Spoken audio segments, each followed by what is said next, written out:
A very good morning, children. Welcome back to the English online class. In today's class, we are going to start with a new chapter, that is chapter number 6 from your first flight book, and the name of the chapter is The Making of a Scientist, which is written by Robert W. Peterson.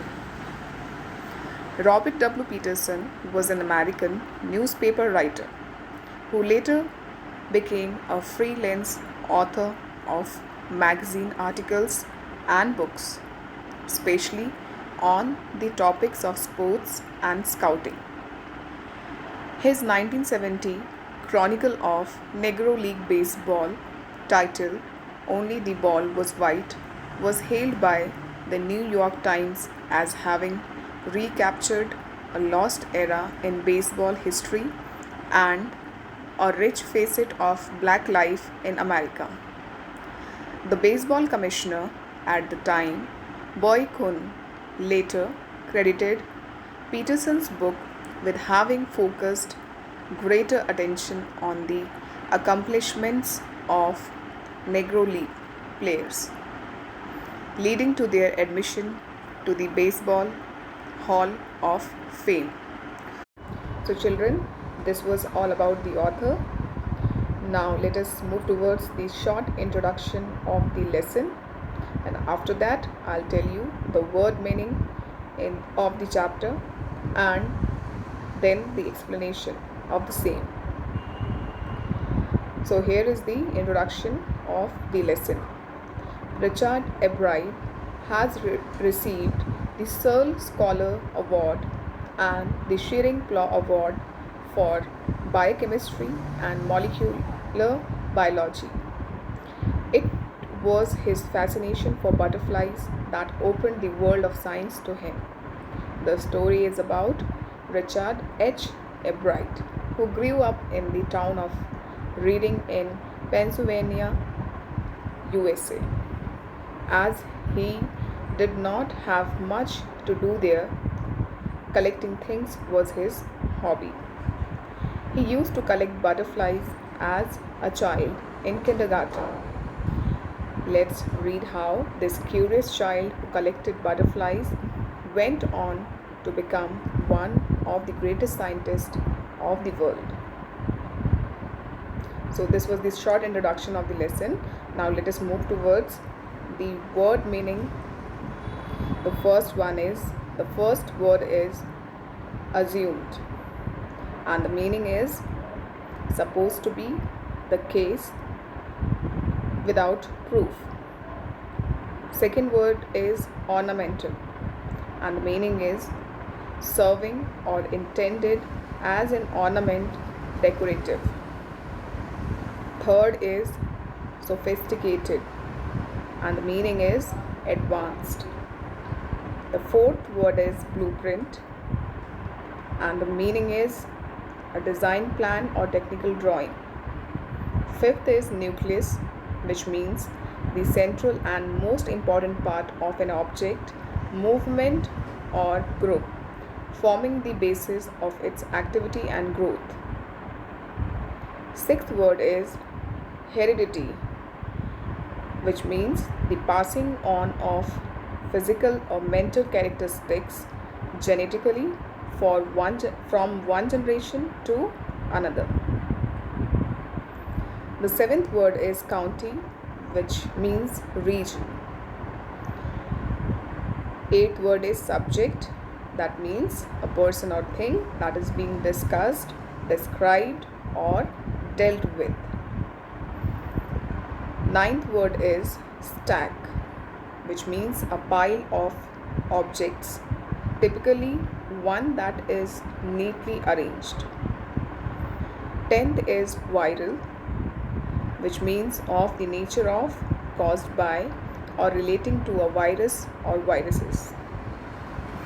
11th word is zoology, and the meaning is the scientific study of the behavior, structure, physiology, classification, and distribution of animals. The 12th word is migration, and the meaning is seasonal movement of animals from one region to another. 13th word is adhesive, and the meaning is able to stick fast to a surface or object, that is sticky. Now the 14th word is flock, and the meaning is a number of birds of one kind feeding, resting, or traveling together.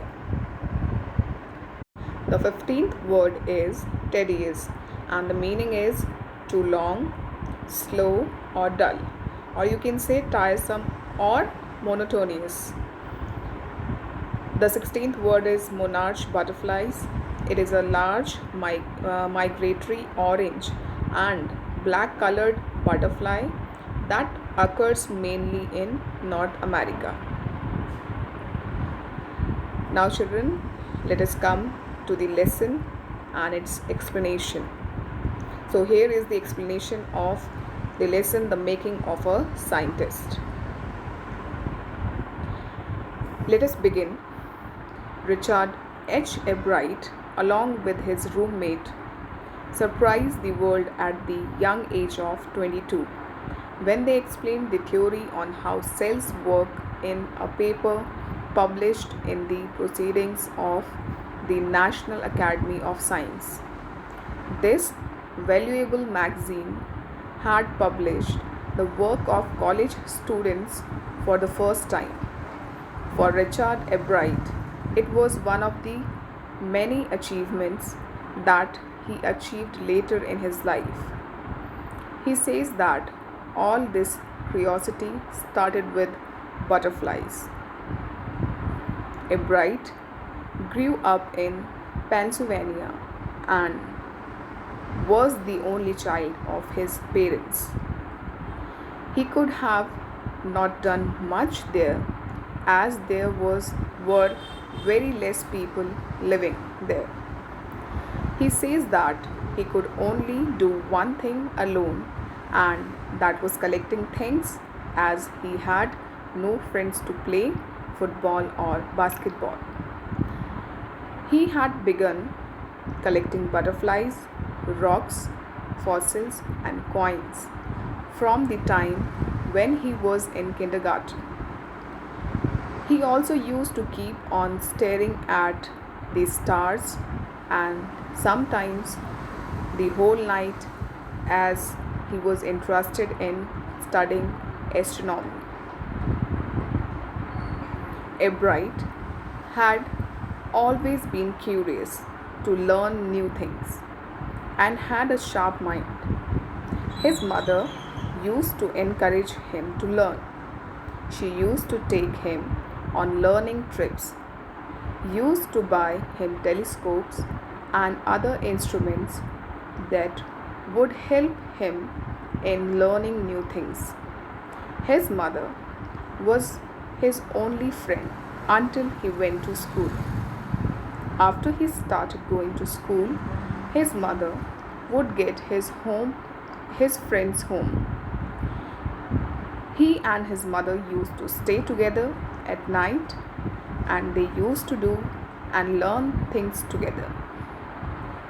Albright, who was nicknamed Richie by his mother, was her whole life and support system after his father died when he was in 3rd grade. They used to spend most of the evenings together. If he did not have anything to do, his mother would find him some task for learning.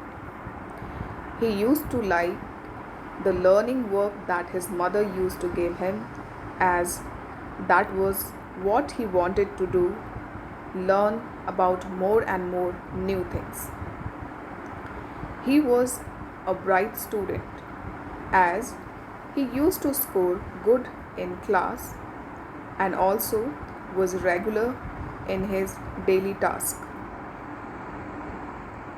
By the time he was in 2nd class, he had collected all the 25 species of butterflies that were found in his neighborhood.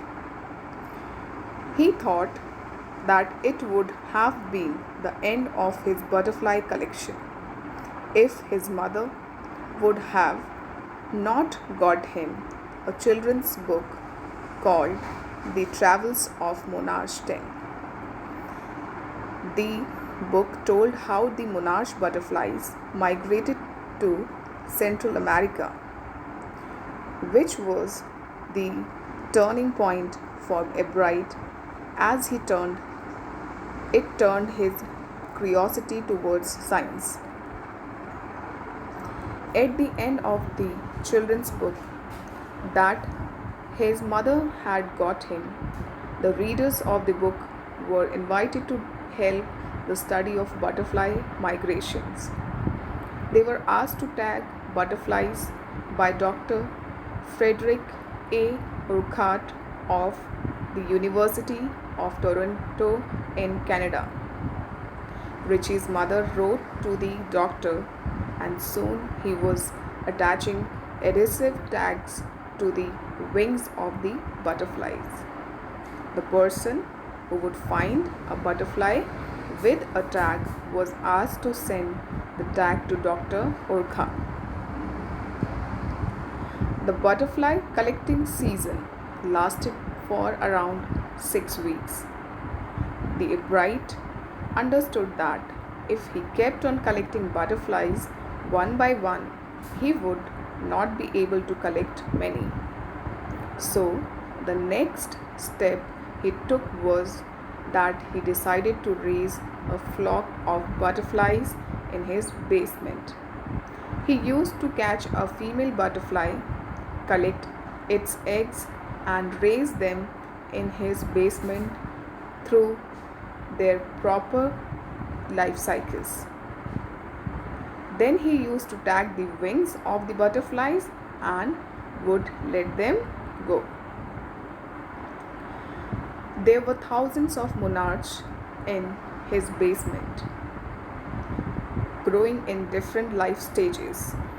For many years, soon he started losing interest in tagging butterflies as it was a very slow and tiring process.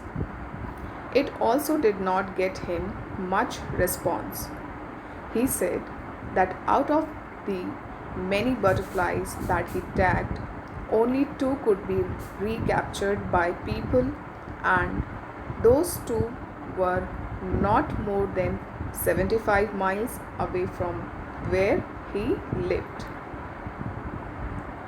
When he was in 7th class, he came to know that what real science was, as he lost at a county science fair.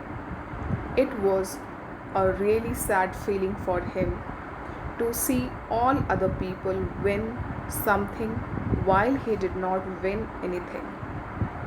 He showed frog tissues slides under a microscope but realized that all the other winners had actually tried to perform an experiment and not just make a neat display out of their projects. He also already started developing the competitive spirit inside him.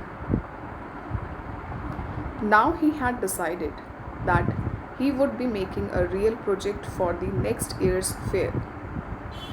He thought and realized that he had maximum knowledge about the subject of insects, as he had been studying them for quite some time now. He wrote to Dr. Urquhart for ideas, and he sent back a lot of ideas for his next year's project. He remained busy with those ideas all throughout his high school and won many prizes. In his 8th class, he tried to find the cause of a viral disease that killed nearly all monarch caterpillars every few years. Ebright thought that the disease was being transmitted through beetles, so he started raising caterpillars in the presence of beetles. It was of no use, but when he showed that he had tried such an experiment, he won something for his project. For the next year, he tried the theory that viceroy butterflies copy monarchs. He put forward the theory that viceroy butterflies look like monarchs because monarchs do not taste good to the birds and birds like to eat viceroys. So, the more the viceroys looked like the monarch, the less likely it is that the viceroy would be eaten by a bird. He wanted to show in his project that would a bird eat monarch or not. He found out that the sterling bird would prefer eating a monarch. Later research showed that the viceroys copied the monarch. This project won him the first division in the zoology department and the third overall position in the county science fair. During his second year of high school, Richard started a research from which he found about an unknown insect hormone that later helped him in his new theory about the life cells as well.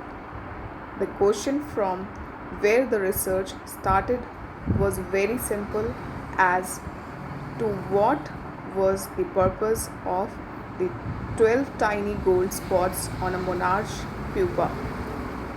Most of the people said that the spots were made for making it look more decorative. But Dr. Urquhart did not believe in what others said. So, children, this was all about the explanation of the first half of this chapter, the making of a scientist.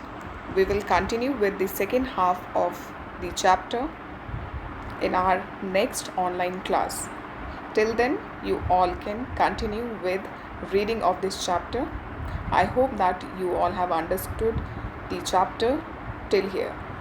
Thank you.